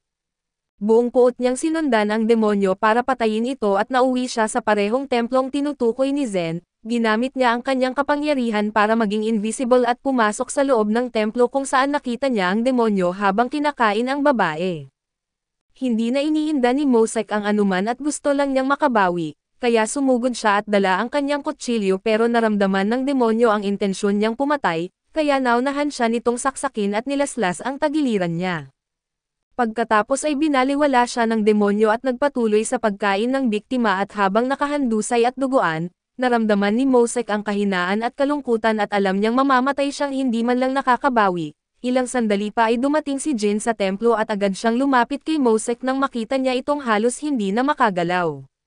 Sinabi ni Mosek na naroon lang ang demonyo ilang minuto ang nakaraan at siguradong iyon ang parehong nilalang na pumatay sa kanyang asawa, pero may pagdududa si Jin nang marinig niyang kinakain ng demonyo ang babae dahil hindi kinain ang katawan ng asawa ni Mosek noon. Iniabot ni Mosek ang kanyang kutsilyo kay Jin at binanggit na ito ay mula sa nayo ng Kadono na kung saan siya galing, at epektibo itong sandata laban sa mga demonyo at hiniling niya kay Jin na gamitin ito para ipaghiganti siya na kahit papaano. Sumang-ayon si Jin at humiling rin na hiramin ang kapangyarihan ni Mosek at dahil kailangan niya ito sa laban, maluwag na ibinigay ito ni Mosek at ginamit ni Jin ang kanyang demonyong braso upang i-absorb ang kapangyarihan ni Mosek. Habang pumapasok ang lakas sa kanyang katawan na nakita rin ni Jin ang mga alaala ni Mosek kung paano siya palaging tumatakas mula sa ibang mas malalakas na demonyo, hanggang sa pinili niyang mamuhay bilang tao. Doon niya nakilala ang isang mabait na babae na tinanggap siya kahit alam nitong isa siyang demonyo at umibig sila at nagsama bilang mag-asawa. Pagkatapos ng mga alaala ay naging abo na rin si Mosek at tuluyang naglaho, nangako si Jin na ipaghihiganti niya si Mosek at ang asawa nito. Samantala ang demonyo ay muling nagdala ng bagong babae sa kanyang pugad at sinimulang kainin ito, kinausap nito ang sarili at ipinaliwanag na mula nang magkaroon siya ng malay ay isa na siyang halimaw, at ang tanging alam niya ay kailangan niyang makauwi na kahit hindi niya alam kung saan iyon. Ang mga likas na damdamin niya ay nagsasabing pumatay ng tao at kainin sila kaya't iyon nga ang kanyang ginawa. Pero kahit ganon ay hindi pa rin ito kontento at naisip nito kung ano pa ang maaari niyang gawin para maging karapat-dapat makauwi, at doon niya nahanap ang sagot ng una siyang kumain ng babae. Napagtanto niya na ang pagkain ng mga babae ay nagbibigay sa kanyang katawan ng isang bagay na kulang dito kaya't nagpatuloy siya sa paggawa nito. Habang abala ang demonyo sa pagkain ay biglang narinig nito ang boses ni Jin na nagsabing hangal ba ito at bumalik pa siya talaga sa pugad na ito matapos siyang atakihin dito. Lumingon ang demonyo para hanapin ang nanggulo pero invisible si Jin sa mga sandaling iyon, mabilis siyang tumakbo papalapit at tinataga ang kamay ng demonyo at naputol ito nang hindi siya namamalayan. Napasigaw sa sakit ang demonyo at agad na sumugod pabalik at sinusubukan na hulaan ang kinaroroonan ni Jin sa pamamagitan ng instinct. Naiwasan ni Jin ang lahat ng atake at buo ang tiwala niyang sa pagkakataong ito ay siya na ang mananalo. Inalis niya ang kanyang invisibility at ginamit ang kanyang demonyong braso upang palakasin ang sarili. Sa isang mabilis at malinis na hiwal ng kanyang espada napugutan niya ang demonyo. Bumagsak ang ulo nito sa lupa at nagsimulang magngalit sa sakit pero hindi pa natatapos si Jin at binanggit niya na ayon sa mga tsismis, ang mamamatay tao ay agad pinapatay ang mga lalaki at kinukuha ang mga babae, kaya hindi tumutugma ang bilang ng mga nawawala at ang mga bangkay na natatagpuan. Magiging makatuwiran iyon kung iisipin na pinapatay nga ng demonyo ang mga lalaki agad at dinadala ang mga babae sa kanyang pugad para kainin. Pero ang katawan ng asawa ni Mosek ay natagpuan sa ilog at kung kinidnap siya ng demonyo, dapat ay kinain din siya. Gusto ni Jin malaman ang buong katotohanan kaya tinanong niya ang demonyo kung ano ba talaga ang gusto nito. Sagot ng demonyo ay kailangan daw nito ng katawan para makauwi, pero hindi rin malinaw kung ano ang ibig sabihin nito. Nagpasya si Jin na i-absorb ang kapangyarihan ng demonyo at nalaman niya na ang abilidad nito ay magbigay ng matinding bilis. Kaya nitong tumakbo sa ere at pagkatapos nito, sumilip siya sa alaala ng demonyo upang malaman ang katotohanan. Nakita niya na ang demonyo ay dating babae na ginahasa ng isang grupo ng kalalakihan at itinapon sa ilog, habang nalulunod ay gusto lang niyang makauwi pero hindi niya kayang harapin ang asawa niya sa kalagayan niyang ganon, kaya't nagsimulang umusbong sa isip niya ang pagnanais na magkaroon ng tamang katawan at sa huling sandali ng kanyang buhay ay naging isa siyang demonyo. Habang tinatawag ng babae ang pangalan ni Mosek sa alaala at napagtanto ni Jin na ang demonyo na gustong patayin ni Mosek ay ang asawa nito mismo, sa wakas ay naintindihan niya ang buong katotohanan at nakaramdam siya ng awa sa malungkot na kapalaran ng mag-asawa. Unti-unting naglaho ang katawan ng demonyo at ang tanging naiwan ay ang alampay ng babae. Natigil na ang mga pagpatay simula noon pero hindi pa natapos ang misyon ni Jin. Natagpuan niya ang mga lalaking umatake sa asawa ni Mosek habang pinaplano ang susunod nilang biktima, mabilis niyang inatake ang mga ito at sinusugatan ng malubha. Pero ayaw niyang paghintayin pa ang hustisya kaya't ginamit niya ang kutsilyo ni Mosek para patayin sila, sabay sabi na naitama na niya ang hustisya para sa kanyang kaibigan. Isang gabi habang papasok ang isang lalaki sa tindahan ng soba ay napansin niyang may isang taong dumaan. Sa kung anong dahilan ay naalala niya ang kanyang kapatid sa tao na iyon kaya't napatitig siya ng ilang segundo, habang siya'y nakatulala at hindi sinasadyang nabangga siya ni Natsu at nang makita niya ang mga espada sa baywang ng lalaki, agad niyang naisip na nagkamali siya dahil isa itong samurai. Sa panahong ito ang mambastos ng isang samurai ay pwedeng ikapugot ng ulo kaya't agad siyang humingi ng paumanhin sa nangyari. Ngunit sinabi ng samurai na hindi na niya kailangang humingi ng tawad dahil kasalanan din niya na hindi siya naging maingat sa paligid, nabigla si Natsu dahil bihira ang mga samurai na ganoon kakalma. Pagkatapos ay lumabas ang ama ni Afu mula sa kanyang tindahan at sinabi kay Natsu na hindi niya kailangang mag-alala, dahil si Natsugo ay isang samurai na kilalang mabait at hindi basta-basta nang gugulo ng walang dahilan. Kinabukasan ng umaga ay umorder ng isang mangkok ng soba si Natsugo at umupo. Halatang may bumabagabag sa kanya kaya't nilapitan siya ni Afu at ng kanyang ama at tinanong kung may problema ba siya. Sinabi nila kay Natsugo na kung may bumabagabag sa isipan niya ay malaya siyang magbukas ng saloobin sa kanila. Nagpasalamat si Natsugo sa kabutihang loob nila at isiniwalat niyang nag-aalala siya sa kanyang nakatatandang kapatid. Walang ideya ang ama ni Ofo sa sinasabi niya dahil ang alam ng lahat ay si Natsugo lang ang nag-iisang tagapagmana ng angkan ng mura. Kaya't imposible na may nakatatandang kapatid siya. Doon nga nakaugat ang kanyang problema at sigurado si Natsugo na may kuya siya pero tuwing binabanggit niya ito, sinasabi ng mga tao na wala siyang kapatid at tumalikod siya kay Afu at binanggit na Satan Aga ang pangalan ng kanyang kuya, pero ni minsan ay hindi narinig ni Afu ang pangalang iyon. Nalungkot si Natsugo at ganito na ang nangyayari sa kanya sa mahabang panahon na wala ni isa man pati ang sarili niyang mga magulang ang may naaalalang may kapatid siyang lalaki, kaya't nagsisimula na siyang matakot na baka nababaliw na siya. Napansin ni Afo at ng kanyang ama na hirap na si Natsugo sa sitwasyon niya, kaya't sinabi nilang may kakilala silang tao na may alam sa mga kakaibang bagay tulad nito. Nagtanong si Natsugo kung isa ba itong shaman o exorcist pero hindi iyon ang tinutukoy nila. Ang lalaking sinasabi nila ay isang Ronin lamang pero handa naman daw siyang tumulong sa mga misteryosong pangyayari, at sapat ang lakas niya para makalaban at makapatay ng mga demonyo kaya talagang maaasahan siya at sa kabutihang palad, ilang segundo lang ang lumipas at pumasok si Ginga sa soba shop.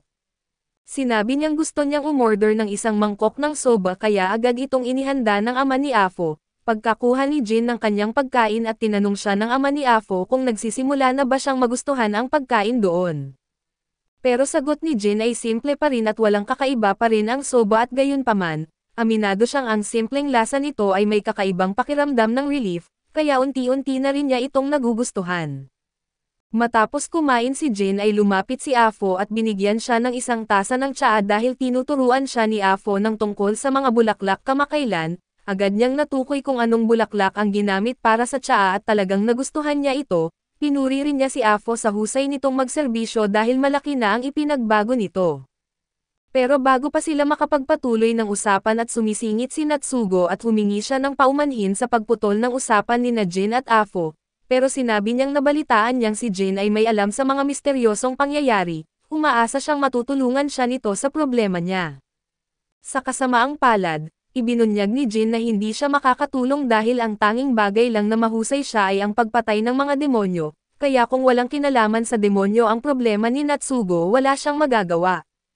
Ilang araw ang lumipas at bigla na lang muling nakita ni Natsu si Jin habang nasa isang tindahan ng mochi. Nagulat siya na naroon si Jin at dahil akala niya ay wala itong hilig sa mga ganitong bagay, umupo siya sa tabi nito at bigla na lang tinanong siya ni Ginga kung siya ba at si Zenji ay malapit ng ikasal.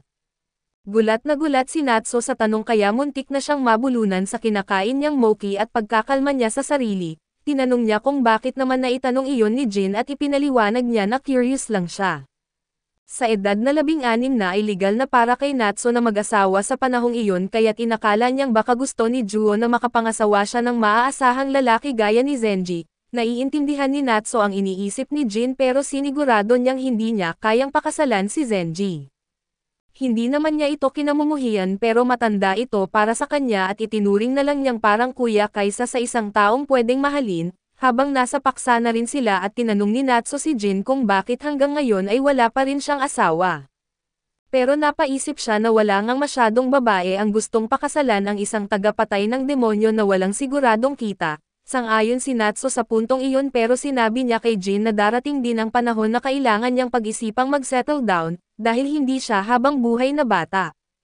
Habang napag-uusapan na rin ay tinanong ni Natsu si Jin kung ilang taon na ba siya at inakala niyang nasa early 20s lang ito, pero laking gulat niya nang sabihin siya ay 31 taong gulang na at naalala niyang binanggit ni Jin noon na immune siya sa pagtanda, at akala niya ay biro lang iyon pero ngayon ay naguguluhan na siya.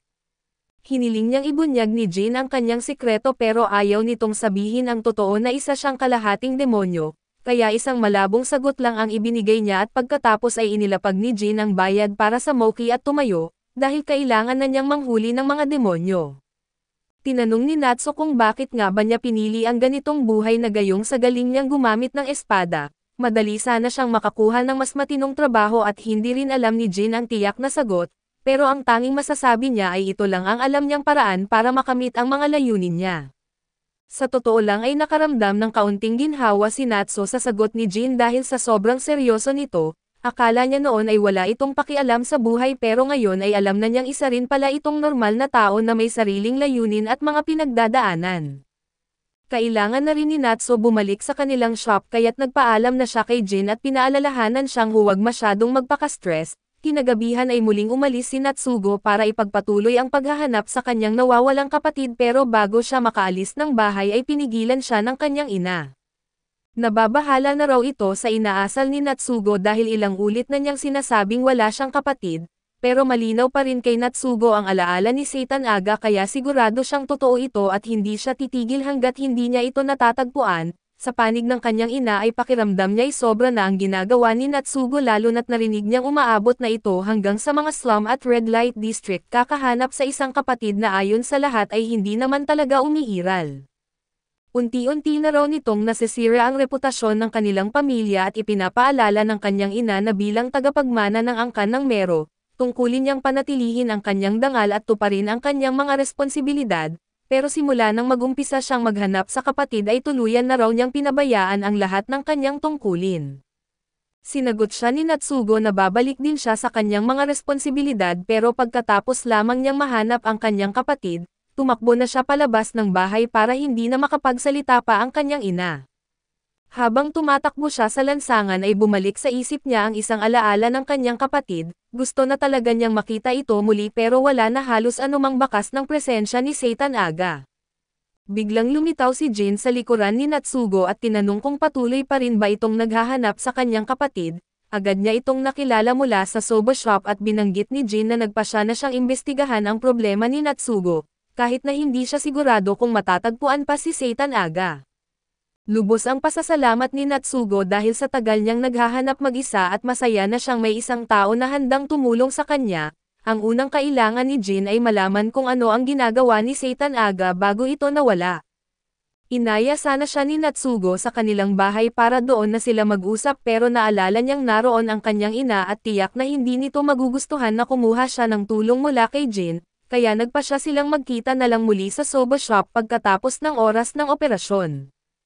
Pagkita nila doon bago nila ipagpatuloy ang usapan tungkol sa nawawalang kapatid ni Natsugo at may gusto muna siyang itanong, napansin niya na mataas ang kalidad ng espada ni Gingai kaya tinanong niya kung nagmula ba ito sa angkan ng mga samurai. Pero hindi ganoon ang kaso ipinaliwanag ni Gingai na dati siyang nakatira sa isang nayon sa bundok na kilala sa paggawa ng mga dekalidad na espada, may papel siya roon na nangangailangan ng paggamit ng espada para pumatay ng mga demonyo at hanggang ngayon, iyon pa rin ang ginagawa niya. Tungkol naman sa magarang espada ito ay dating sagradong sandata na nakaimbak sa kanilang nayon, pero matapos ang isang trahedya at pinayagan siyang gamitin ito sa kanyang paglalakbay, napansin ni Natsugo na ang disenyo ng kaluban ng espada ay palatandaan ng mga panday mula sa nayon ng Kadona. Namangha si Jin na nakuha ito ni Natsugo sa isang sulyap pa lang at ang totoo ay may pagkaadik si Natsugo sa mga espada. Naglalaan siya ng oras para pag-aralan ang iba't ibang klase ng mga ito at tinanong niya si Jin kung may pangalan ba ang kanyang espada at binanggit na ang tawag dito ay Yar. Pero nang tanungin niya kung pwede ba niya itong masubukan at malamig na sinabi ni Gingai na hindi dahil sobra na raw iyon, napagtanto ni Natsugo ang kanyang pagkukulang at agad siyang humingi ng paumanhin dahil lumampas siya sa nararapat kaya't bumalik na sila sa tunay na paksa.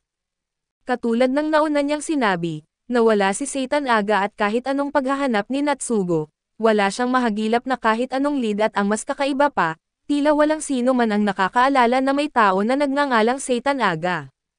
Bagaman paminsan-minsan ay may mga taong kanyang nakikilala na parang may bahagyang alaala tungkol kay Seitan Aga, pero tuwing nagtatanong si Natsugo ng karagdagang impormasyon at bigla na lang nakakalimot ang mga tao kung sino ang tinutukoy nila dahil seryoso na ang usapan. Nakisali ang ama ni Afo at tinanong kung ayos lang ba na pinag-uusapan nila ang ganitong bagay sa shop.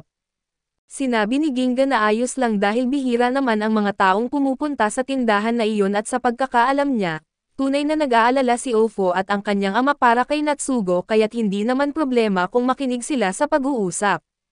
Tinanong ni Jin si Natsugo kung natatandaan ba niya kung kailan unang nawala ang kanyang kapatid. Ipinaliwanag ni Natsugo na nangyari ito noong katapusan ng Enero ngayong taon at ngayon habang iniisip niya ay naalala niyang may nabanggit ang kanyang kapatid noon na may kikitain siyang isang babae bago siya tuluyang nawala. Pagkatapos ng insidenteng iyon ay may nakita si Natsugo na mga bulaklak sa silid ni Seitan Aga. Hindi siya gaanong marunong sa mga bulaklak kaya hindi niya alam kung anong klase iyon, pero matapang ang amoy nito at mapuputi ang mga talulot. Tinanong ni Jin kung kailan niya unang nakita ang mga bulaklak at sagot ni Natsugo, nakita niya ito mismo sa kwarto ni Seitan Aga na medyo nakakagulat dahil hindi naman mahilig si Seitan Aga sa mga bulaklak o sa kahit anong may samyo. Tinanong ni Jin kung nasa kanya pa ba ang mga bulaklak.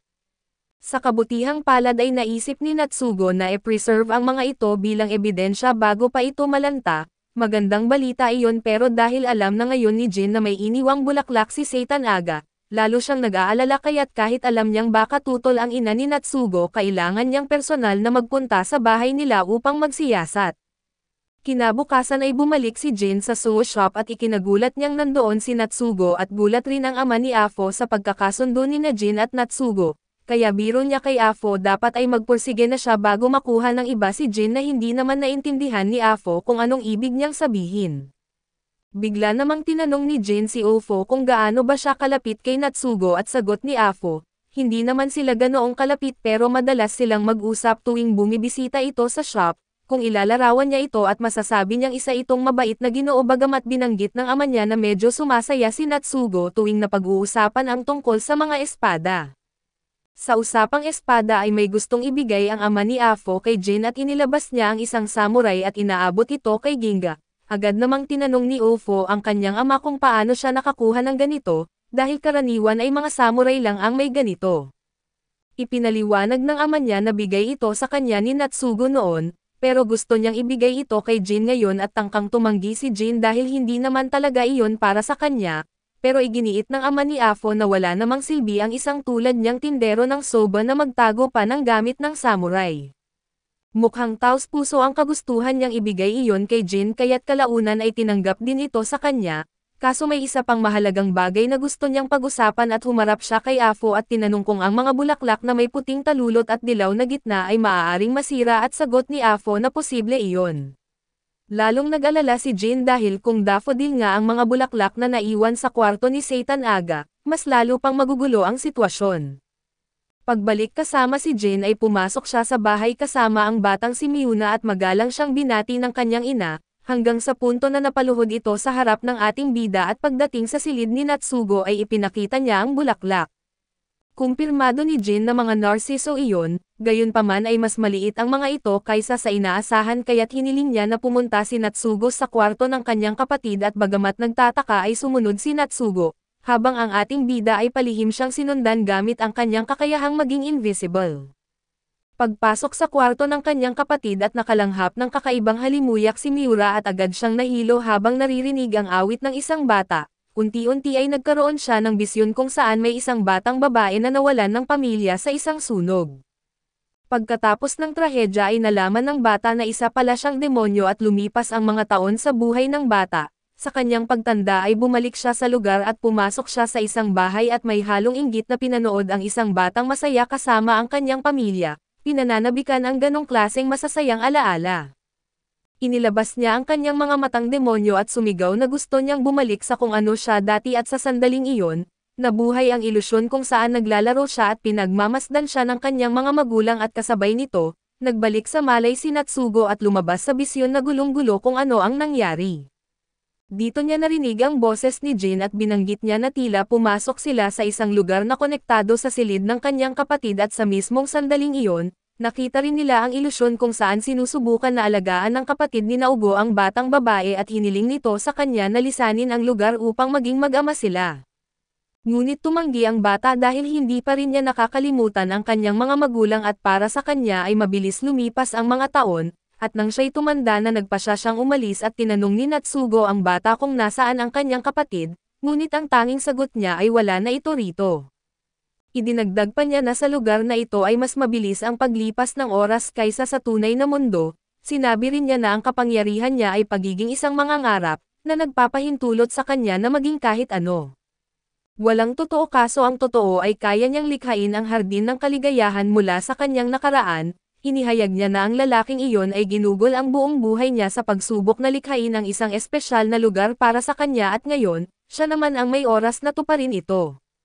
Nang marinig ito ay naunawaan ni Jin na tuparin rin ng bata ang pangako na ibinigay niya kay Satanaga, ang kapatid ni Natsugo at pagkatapos ng lahat ng ito ay lumabas sila mula sa ilusyon at si Natsugo sa kanyang bahagi, ay hindi pa rin lubos na nauunawaan kung bakit piniling manatili ng kanyang kapatid kasama ang demonyong iyon pero iginagalang niya ang desisyon nito. Kinabukasan ay sinabi ng binata kay Jin na sa kanyang pagsasaliksik sa mga makasaysayang tala, natuklasan niya na ang malaking sunog sa Mickey ay naganap 2 siglo na ang nakalilipas at ito ang parehong malagim na sunog na nakaapekto sa batang babae. Bukod pa rito ay may teorya siya at ang lupang kinatatayuan ngayon ng Fingamiura ay dating tinitirhan ng pamilya ng batang iyon. Kaya't ipinaliwanag nito kung paano nagkakonekta ang mundong nilikha ng bata at ang bahay niya sa realidad. Dito ay humingi ng paumanhin ang ating bida dahil hindi siya naging malaking tulong at pinakalma siya ng binata na sinabing huwag mag-alala, dahil sa huli ang kanyang kapatid ay isang lalaking matatag sa kanyang mga paninindigan.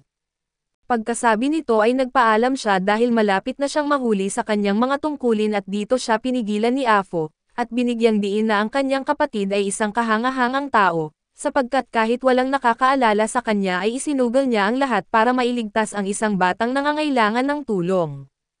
Kinumpirma ito ni Natsugo at sinabi na ipinagmamalaki niya ang kanyang kapatid at pagkasabi nito ay umalis na siya. Dito ay pinapaalala ni Jin sa matandang nagtitinda ng cake soba na nabanggit nito noon na madalas pinapagalitan ng ina ang binatang si Mira at tinatawag siyang Ari Mori. Kaya tinanong niya kung saan nito narinig iyon dahil sa kanyang nakita ay maayos at magalang ang babae at palagi nitong tinatawag ang anak sa tamang pangalan. Bukod dito ang pangalang Ari Mori ay dapat alam lamang ng kanyang sariling pamilya. Dito ay kinabahan ang matandang mataba ngunit kalmado si Jin habang ipinaalala na sinabi ng batang demonyo na wala na si Seidenaga roon, at kahit alam niya na hindi nagsisinungaling ang mga demonyo pero marunong silang magtago ng katotohanan. Kaya inihayag niya ngayon ang kanyang hinala sa kung ano talaga ang nangyari. Matapos kasing mapadpad si Seidenaga sa mundong iyon ay nanatili siya roon kasama ang bata ng halos 20 taon hanggang sa dumating ang oras na napagpasyahan niyang umalis. Sa panahong iyon ay halatang tumanda na siya ngunit sa totoong mundo ay 2 buwan pa lang ang lumipas. Ang ibig sabihin ay hindi na siya basta-basta na makakabalik sa bahay ni Mira bilang isang matandang lalaki, kaya't pumunta siya sa lungsod at nakahanap ng murang alok sa isang lumang bahay at doon siya nagbukas ng sarili niyang tindahan ng soba. Dito siya pinutol ng matanda at sinabi na baka namatay lang siya sa katandaan at itinanggi ito ni Jin dahil napansin niyang may matamis na ngiti ang bata, na nagpapakita na nakahanap ito ng bagong ama. Habang ipinapakita ang bagay na ibinigay sa kanya dati ay tinawag niya itong si Donagura ang nakatatandang kapatid ni Natsugo. Napakahusay palang detective ng ating bida at nang marinig ito, nagulat ang matanda na nadiskubre niya ito at ibinunyag na ang kapatid niya ay laging naiirite kapag kinakamot niya ang kanyang ulo sa publiko. Kaya niya ibinigay ang bagay na iyon para ayusin ang kanyang buhok at medyo seryoso. Tinanong siya ni Jin kung hindi ba niya balak sabihin kahit ano sa kanyang kapatid, dahil ngayon ay nasa kanya na ang pinakamahalagang bagay na gusto niyang protektahan. Dahil doon ay nawala na rin ang pagkakakilanlan niya bilang si Miura at wala na siyang karapatang tawaging kapatid ni Naochugo, lalo na't hindi na ito bata at kaya na nitong mabuhay kahit wala siya. Iginagalang ni Jin ang kanyang desisyon at sinabi ng matanda na bilang mga tao na lahat tayo ay may kanya-kanyang paraan ng pag-iisip, kaya hindi na kailangang ipaliwanag kung bakit nanatili siyang ama ng batang demonyo sa loob ng 20 taon na siya namang naunawaan ng ating bida at sumang-ayon sa kanya. Alam ng matanda na maiintindihan niya ito at tinawag siyang aking mahal na kaibigang demonyo na ikinagulat ni Jin. Pinapaalala nito na hindi niya basta-basta maloloko ang isang tao na 20 taon nang namumuhay kasama ang isang demonyo, mararamdaman niya talaga ang enerhiya nito. Kaya tinanong siya ni Jin kung kamusta na ang batang babae sa panahong ito at sumagot ang matanda na mabuti naman, dahil nasa tabi niya ito ngayon at tinutukoy niya si Ofo at siya pala talaga ang batang demonyo mula 2 siglo na ang nakalilipas, hindi lang tayo ang nagulat kundi pati ang ating bida. Ngayon ay nauunawaan na niya kung bakit napakadali nitong makapasok sa mundong kanyang nilikha, matapos malaman ito ay humingi na lang siya ng isang mangkok ng cake soba. Dahil hindi niya balak saktan ang isang kaibigang demonyo. Habang iniinom niya ang tsaa natawa siya at napaisip may mas marami pang bagay sa buhay kaysa lang sa layunin, at dito ay napagtanto ni Jin na ang panahon ay tuloy-tuloy ang pagtakbo ng walang awa na kahit ang pinakamamahal nating mga bagay ay maaaring mawala sa ating mga kamay, at kapag nawala na ang mga ito at hindi na natin sila mababalik pa pero ang tanging magagawa ay magpatuloy sa paglalakad sa ating landas.